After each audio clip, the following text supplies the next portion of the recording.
A black man in a hoodie stepped into the first-class line at Harrington Airport. Same bag as the white guy ahead of him. Same casual outfit. One got waved through. One got security called. What happened next changed everything. Hit subscribe if you stay till the end. Harrington International Airport never really slept. Even past 8 in the evening, the terminal hummed with the particular energy of a city that believed itself to be the center of something important, rolling luggage clicking against polished floors, gate announcements bleeding into each other, the smell of overpriced coffee mixing with recycled air. Atlanta moved fast, and the airport moved faster, and most people passing through Gate 17 on a Tuesday night had somewhere more important to be than where they currently stood. Flight 4112 to Washington, D.C. was scheduled to depart at 9:15 p.m. The departure board still showed on time, even though the gate crew knew they were already behind. Sandra Kowalski had worked the evening shift at Harrington for 11 years, long enough to know which delays were fixable and which ones became stories. She adjusted her name tag, smoothed her blazer, and called priority boarding with the practiced confidence of someone who had done it 1,000 times. First class and Sky Elite members may now approach Gate 17. The line formed the way it always did, expensive luggage, tailored coats, the quiet assumption of people who expected to go first and usually did. Sandra scanned boarding passes with mechanical efficiency, offering the airline smile that didn't reach her eyes after hour 6 of any shift. She was 3 passengers in when she saw him. Marcus Jerome Webb was 34 years old, 6 feet tall, and dressed in a clean black hoodie, dark jeans, and a pair of Nike Air Force Ones that had seen better days. He carried a single brown leather backpack, worn at the straps, no rolling carry-on, no garment bag, nothing that announced itself.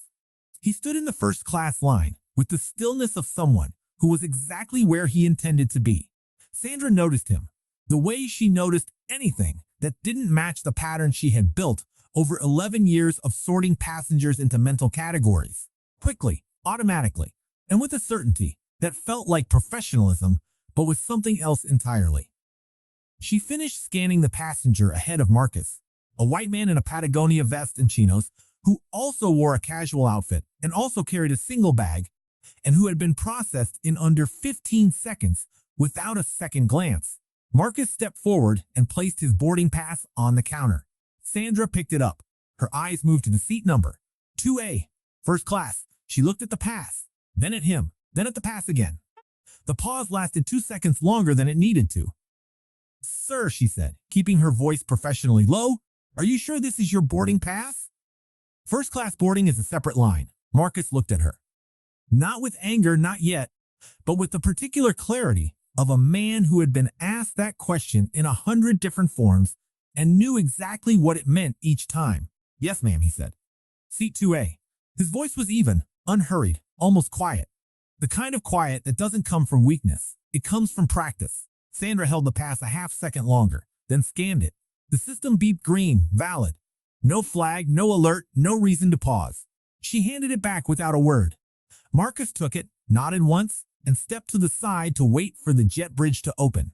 He set his backpack down at his feet and looked out the terminal window at the aircraft sitting under the floodlights. He did not look nervous.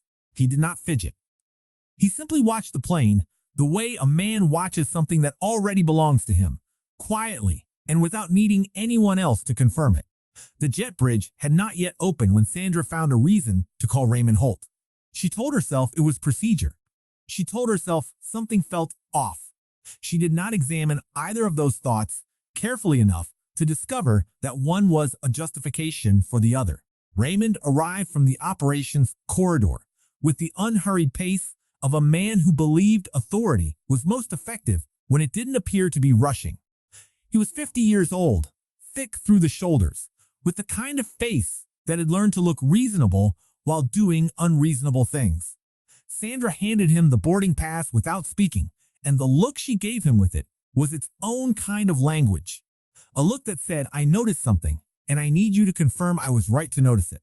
Raymond reviewed the pass. Seat 2A, first class, flight 412. He looked across the gate area at Marcus, who was still standing near the window with his backpack at his feet, watching the aircraft. Raymond's expression did not change because it had already decided. He walked over. His voice was polite in the way that institutional authority is always polite, courteous on the surface, coercive in structure. Sir, I'm going to need to ask you a few questions before we proceed with boarding. Marcus turned from the window. Of course, he said. He waited. Raymond asked for a second form of ID. Marcus produced his Georgia driver's license without comment. Raymond looked at him, handed it back. He asked who had purchased the ticket. Marcus said his office had arranged it. Raymond asked the name of the office. Marcus said Webb and Meridian Capital Group. Raymond repeated it back in a tone that made it sound like a question about something implausible. And what does that company do, sir? Marcus answered plainly. Investment and infrastructure development. Raymond nodded the way people nod when they're not actually processing information, and then he asked the one question he had no procedural basis to ask. Is there someone who can verify your identity? Marcus was quiet for exactly 3 seconds. The silence was not empty. It was full of something specific, the weight of a man choosing his words the way a surgeon chooses instruments. He said, "Is this standard procedure for all first-class passengers tonight, or just me?" Raymond's jaw tightened almost imperceptibly. "Sir, don't make this more difficult than it needs to be." He simply said, "I asked a direct question. I would appreciate a direct answer." 12 feet away, a white man in his mid-30s stood in the same first-class boarding queue, wearing a gray hoodie and carrying a single backpack, nearly identical to Marcus's. Sandra had scanned his pass 40 seconds ago and smiled. Nobody had followed up.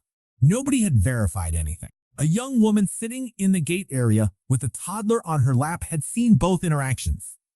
She looked at the man in the gray hoodie. She looked at Marcus. She looked down at her child and then back up again.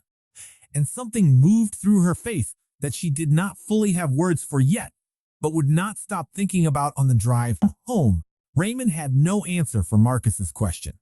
So instead he said, "Step aside for a moment, sir." And Marcus, because he had been in rooms like this before, and because he understood that the most powerful thing he could do right now was not what Raymond expected, stepped aside without argument, picked up his backpack, and waited.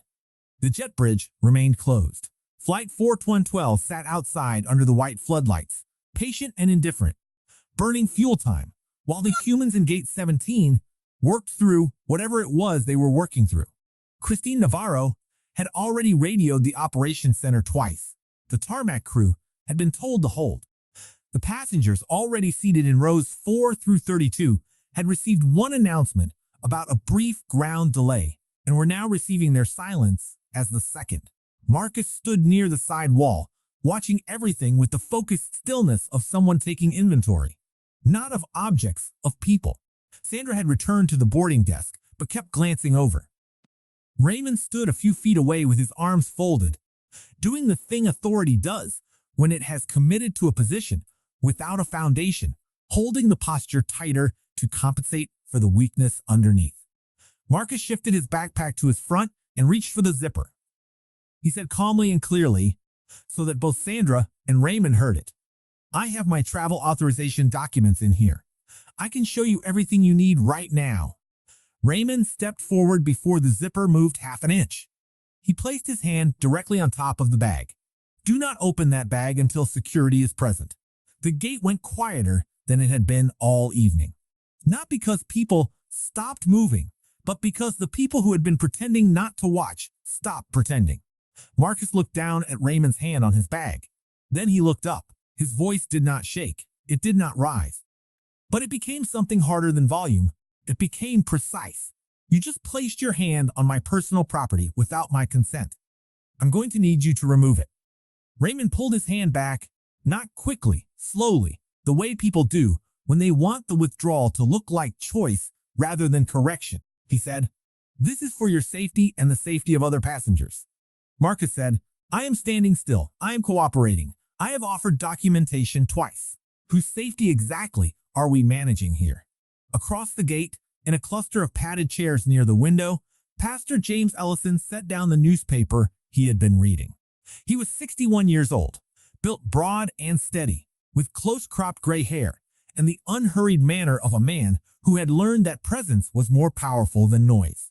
He had been a fixture in Atlanta for 30 years, not because he sought attention, but because attention had found him through the consistency of his work. He stood up from his chair. He did not speak. He did not point. He walked slowly to a spot about 15 feet from Marcus and Raymond, and he stopped there, hands loose at his sides, watching. Several passengers recognized him almost immediately. The recognition moved through the room in a quiet ripple. Someone touched the elbow of the person next to them. Someone else looked up from their phone. Pastor Ellison had not said a single word. But Raymond's next sentence came out half a beat slower than the one before it, and the sentence after that did not come at all for a moment. The specific hesitation of a man who has just realized that what he does next will be remembered by someone who will still be in Atlanta long after this evening is filed away. Raymond did not look at the pastor. He looked at his watch. He said, "Security is on the way." Marcus nodded once. "Good," he said. "Then they can watch me show you exactly what's in this bag." Officers Calvin Brooks and Dana Whitfield entered Gate 17 with the measured efficiency of security personnel who had learned to assess situations before walking into them. Brooks was 38, black, with 15 years at Harrington, and the particular kind of patience that comes from having seen the same scenario wearing different clothes more times than he could count. Whitfield was 29, white, 2 years on the job, still in the phase where she was deciding what kind of officer she wanted to be. Raymond intercepted them before they reached Marcus.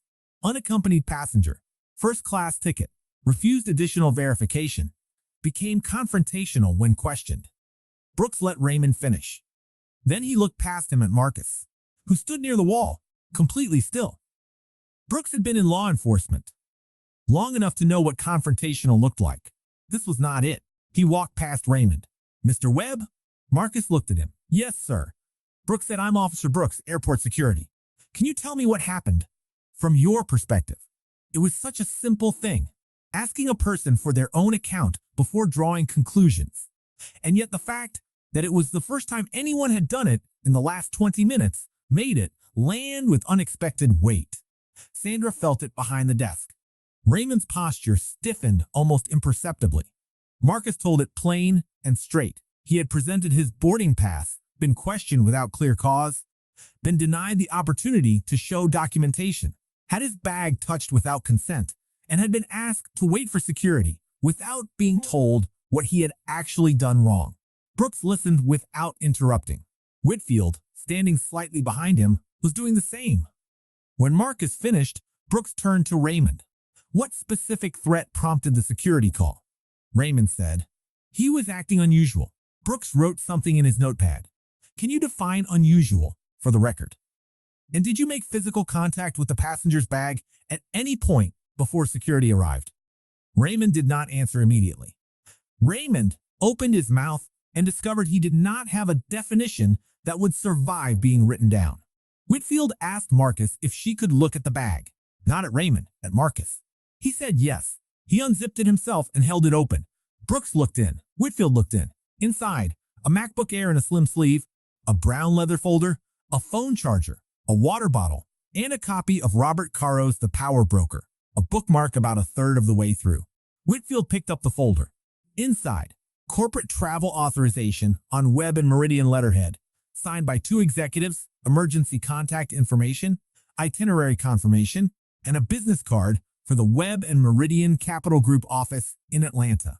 She handed the folder to Brooks, who read it carefully. Then she looked at the book. Then she looked at Marcus. The look lasted less than 2 seconds, but it was honest. The look of a person who had just understood something about the man in front of her that the bag search had not been designed to reveal. Brooks closed the folder and turned to Raymond. His voice remained level. "All documentation is present and valid. There is no basis for continued security hold," Raymond said. "We are still in the process of verifying," Brooks said. "No, we are not." And just like that, the security call that had been meant to reinforce Raymond's authority had become the thing that made it visible as the problem. Officer Brooks handed the leather folder back to Marcus. Raymond accepted this the way people accept things they plan to argue around. Taking the fact in, already constructing the next obstacle.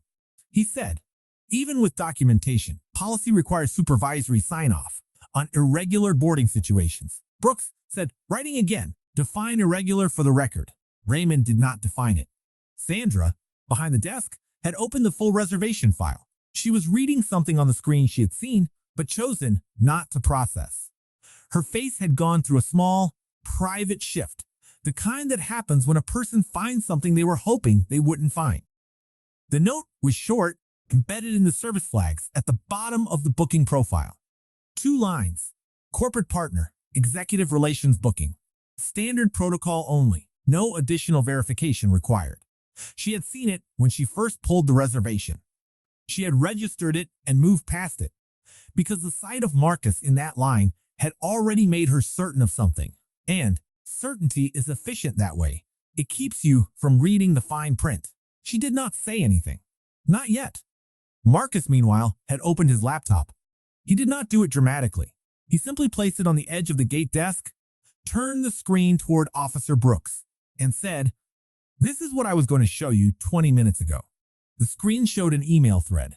At the top of the chain was a message from the CFO of Continental Skyways Group, the parent company of Flight 412's carrier, addressed to Marcus, confirming the final review schedule for a proposed infrastructure investment through Webb and Meridian Capital.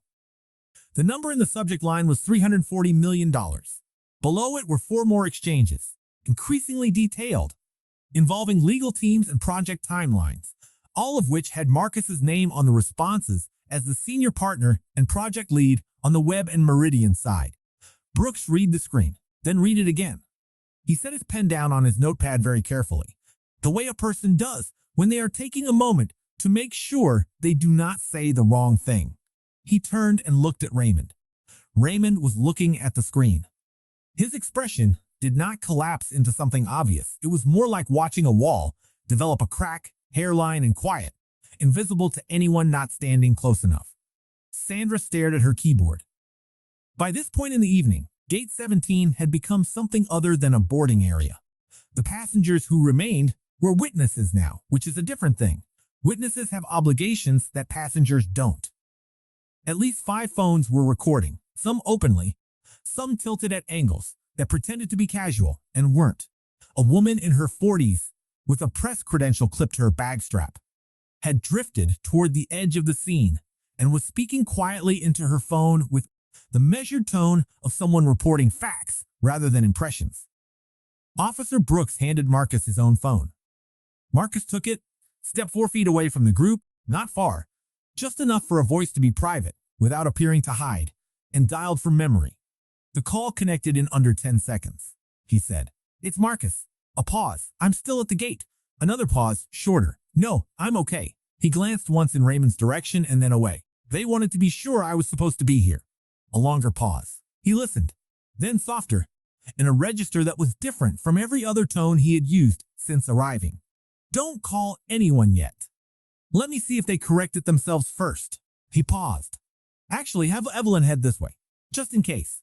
He listened again. I know. He stood still for a moment after he said it, and there was something in that stillness, not peace, but the practiced management of something that was not peace. "I know," he said again. "Then, I'll call you back after boarding." He ended the call and returned to Officer Brooks and handed the phone back. Brooks said, "Who was that, if you don't mind?" Marcus looked at him steadily. "Our legal counsel." He said it plainly, with no attempt to use it as a weapon. Officer Brooks absorbed this. Whitfield looked briefly at the ceiling. Raymond turned toward the window. Because that sentence, spoken quietly, factually, with no performance attached to it, had just transformed the situation from a handling escalation into a documented incident with legal representation already in contact. And everyone in Gate 17 understood, in that specific silence, that the next thing they did would be the thing that defined them. The first sign was not a person. It was the behavior of people, the way staff suddenly discovered reasons to look busy, the way conversation shortened and posture straightened, the way even Raymond smoothed the front of his jacket without appearing to realize he was doing it. Airport Operations Director Victoria Simmons walked into Gate 17 at 9:03 p.m. with 2 operations staff behind her, and the unhurried authority of a woman who had spent 2 decades entering rooms after damage had already been done and had learned that her most powerful tool was not anger but accuracy. She was 52, black and dressed simply in a dark navy blazer over a white shirt. No jewelry except small gold studs, nothing that announced itself. She did not need announcement. People moved before she reached them. She stopped at the boarding desk. "Who is supervising this gate?" Raymond said. "I am. Raymond Holt." She looked at him for exactly as long as it took to register his face, his posture, and what his posture was compensating for. She said, "Start from the beginning. No summary. Every decision in sequence." So he did.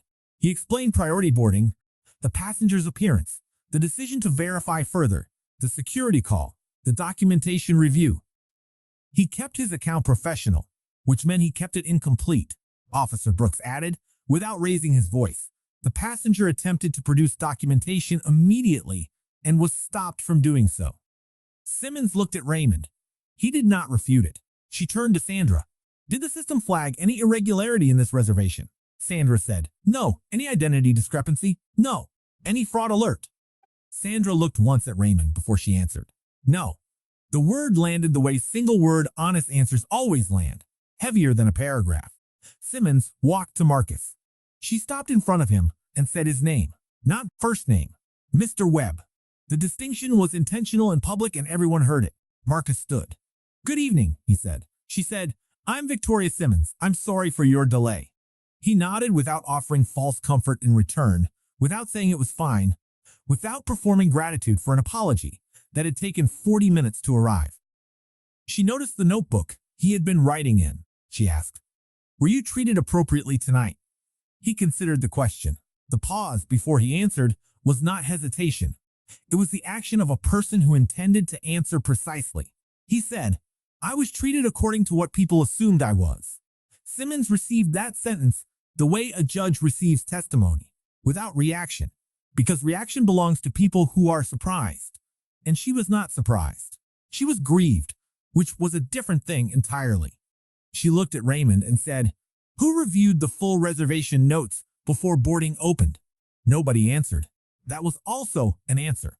And then she turned back to Marcus and asked the question that nobody had thought to ask in the preceding 45 minutes. "Is there anything you need right now?" He thought about it.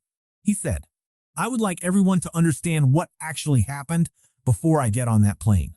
Whitfield, standing near the jet bridge, looked down at her notepad for a moment, because that request, calm, specific, impossible to dismiss, meant the next conversation would be the one that everyone in Gate 17 would carry with them for a very long time. Victoria Simmons pulled the full reservation history on a secondary terminal. Not the standard view, the deep log. Timestamps, internal routing, service notes, authorization records, handling flags. Everything that had existed in the system from the moment the booking was made. The screen produced information in the clean, indifferent language of a database that had never learned to soften the truth. At 4:47 p.m. that afternoon, before any member of the Gate 17 crew had begun their shift, a service note had been logged to the reservation by corporate relations. Passenger is an active executive partner. Booking routed through corporate relations. Handle with standard protocol.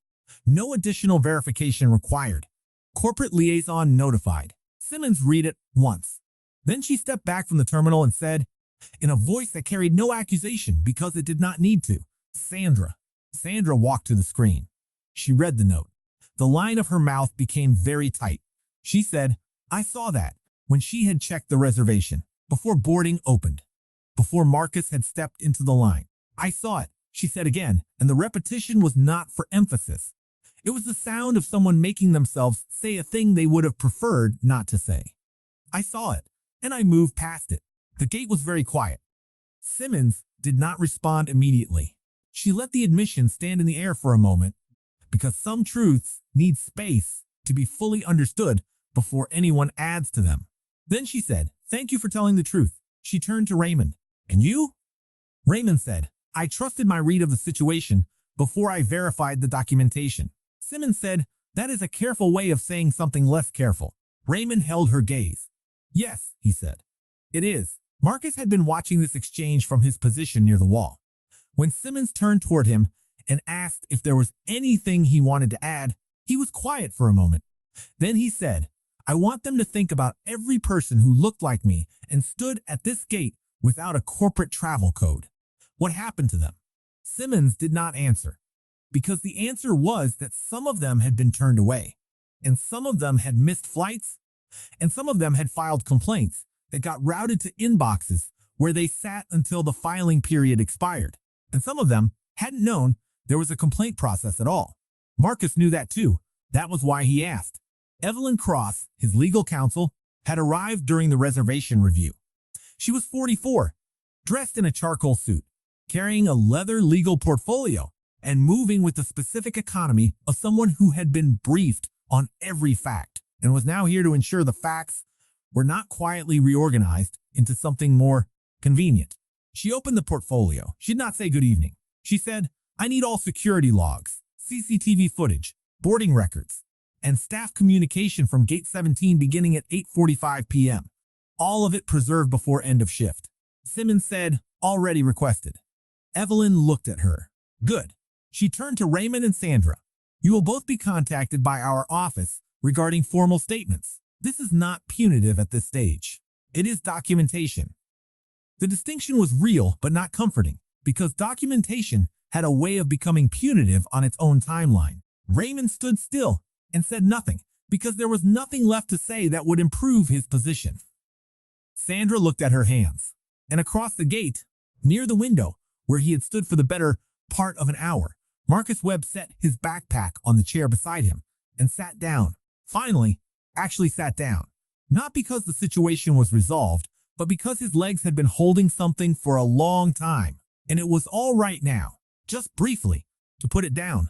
Thomas Garrett arrived at Gate 17 at 9:18 p.m., 3 minutes after Flight 412 had officially missed its departure slot, making the delay a logged operational event rather than a recoverable inconvenience. He was 55 years old, the executive vice president of Continental Skyways Group, and he had the look of a man who had spent the last decade being powerful enough that no one told him bad news quickly. Someone had told him quickly tonight. He had been in the Harrington Sky Club 2 terminals over, reviewing documents before his own red-eye to Chicago when his phone rang. He walked into the gate without staff accompaniment, which was unusual enough that both Victoria Simmons and Evelyn Cross looked up at the same moment. He was wearing a blue button-down and khakis, no tie, no jacket, which meant he had come directly from wherever he had been when the call reached him, and he had not stopped to dress for authority because he had not needed to. He crossed the gate and went to Marcus first. Not to the desk, not to Simmons, not to Raymond, to Marcus. He extended his hand. "Mr. Webb, I'm Thomas Garrett. I know who you are," Marcus said. He shook the hand. "I'm sorry this happened," Garrett said.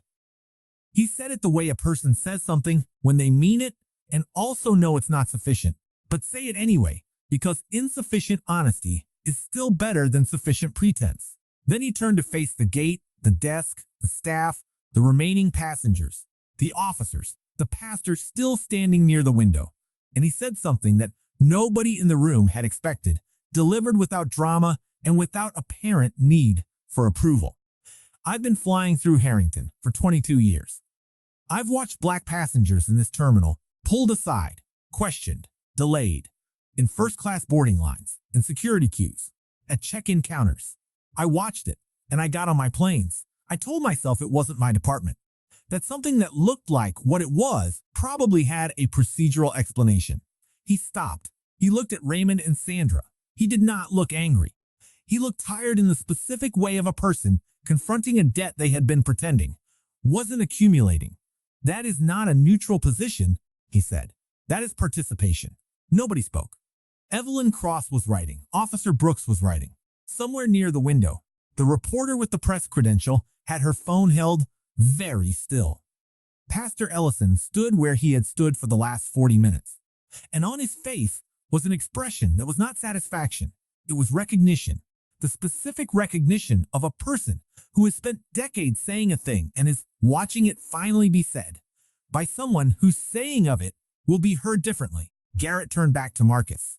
"The decision about what happens next, operational review, formal protocol assessment, anything involving your firm, That is your call entirely. No conditions.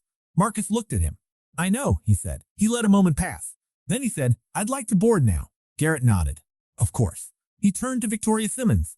Director, please ensure Mr. Webb has everything he needs. Simmons said, already in progress. Garrett looked once more at Raymond. The look contained no speech. It didn't need one. Raymond understood what was being communicated.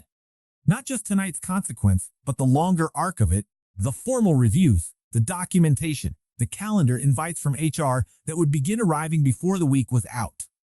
He stood straight and said nothing, which was at this point the only thing left to him. Flight 4112 pushed back from Gate 17 at 9:41 p.m., 26 minutes behind schedule, which would ripple through connecting flights in Washington and show up in operational reports by morning. The aircraft moved away from the terminal without announcement or apology, the way all planes do, indifferent to everything that happened in the rooms that sent them skyward. Marcus Webb was in seat 2A. He had his laptop open. He was working. Gate 17 returned to the particular quiet of a space that has just witnessed something it cannot fully process. The cleaning crew moved through with their carts and their headphones the way they did every night, restoring surfaces to the appearance of neutrality. The departure board cycled to the next flight. The gate chairs held their shape. Nothing looked different. But the people who had been there knew that appearances were a separate issue from truth. And truth was what stayed in the body after the adrenaline had metabolized. Sandra Kowalski sat at the terminal for a long time after the plane left. She was not crying. She was doing something harder than crying. She was reviewing, clearly and without the mercy of distraction, the sequence of her choices. She had seen a young black man in a casual outfit standing in a first-class line and had heard, somewhere beneath conscious thought, a version of that image that told her it required explanation. She had not interrogated that discrepancy when it happened. She was interrogating it now. Raymond Holt submitted his incident report at 10:22 p.m. He had rewritten it 3 times. The final version said, plainly, a black passenger presenting valid first-class boarding documentation was subjected to additional verbal verification, physical contact with personal property, and security escalation without documented cause, based on staff assessment of appearance inconsistent with expected passenger profile. The language was precise because Evelyn Lacrosse had been right, documentation outlasted every other version of events, and Raymond had decided that whatever came next, his account would be honest. Victoria Simmons met with corporate compliance by video at 11. The review would take 6 weeks and result in mandatory unconscious bias training at 41 airports, revised escalation protocols for irregular boarding situations, and an independent passenger advocacy line. It would be expensive and imperfect and necessary. 8 months after the incident at Gate 17, Webb and Meridian Capital Group sent a letter to Continental Skyway's Board of Directors. It was not a legal notice. It was a proposal for partial funding of what the letter called a Protocol Reset Initiative, a systematic review of discretionary gate authority across the airline's domestic network. The proposal went through 4 rounds of legal review, 2 board sessions, and 1 very uncomfortable call between Evelyn Cross and Continental Skyway's general counsel before it was accepted. At the press event announcing the partnership, a reporter asked Marcus Webb why his company had offered to fund a program designed to address a problem that his company had been the victim of. Marcus looked at the reporter for a moment. Then he said, because anger is an accurate response, but it's not a useful architecture. If I can turn what happened to me into a system that protects the next person, someone who doesn't have a legal team on speed dial, someone who doesn't have a $340 million contract as a footnote, then what I went through becomes something different. Not smaller. Different. The reporter followed up. Different how? Marcus said, it becomes a foundation instead of just a wound. He said it without performance. The way he had said everything that night at Gate 17. Clearly, simply, and with the particular power of a person who had never needed volume to be heard. Only truth and the patience to let it stand. If this story hit different for you, drop a like and subscribe so you never miss the next one. Tell me in the comments which moment got to you the most, and where in the world are you watching from right now?